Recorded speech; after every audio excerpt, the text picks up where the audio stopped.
আপনারা জানেন হাসরের ময়দানে কোনো গাছালি থাকবে না, সে কারণে কোনো ছায়া পাওয়ার কোনো সুযোগ নাই। এদিকে আবার সূর্য চলে আসবে মাথার এতটুকু উপরে, আধা হাত উপরে। মুসলিম শরীফে এবং সহিহ বুখারী শরীফে আসছে শুধুমাত্র 7 শ্রেণীর মানুষ ছায়া পাবে। 1 নাম্বার, ন্যায়পরায়ণ রাজা বাদশারা ছায়া পাবে।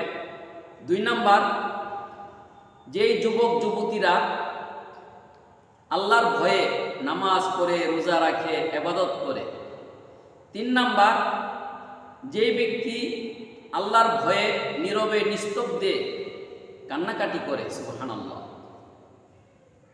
4 নাম্বার, যেই ব্যক্তিকে পাপের দিকে ডাকলে পরে সে বলে যে না ভাই, আমি এই গুনাহ করতে পারবো না, আমি আল্লাহকে ভয় করি।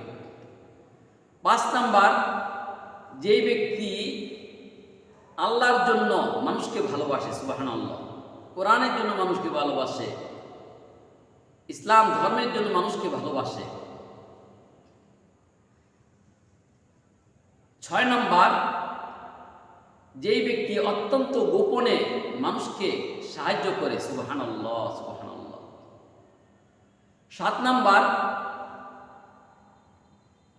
যে ব্যক্তির মন সবসময় মসজিদের দিকে ঝুঁকে থাকে, সুবহানাল্লাহ।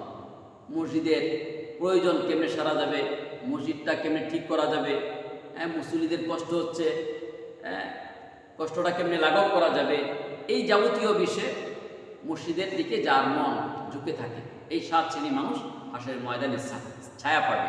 আল্লাহ পাক রব্বুল আলামিন এই 7 শ্রেণীর যে কোনো এক ব্যক্তি হওয়ার তৌফিক দান করেন। ওমা আলাইনা ইল্লাল বালাগুল মুবিন।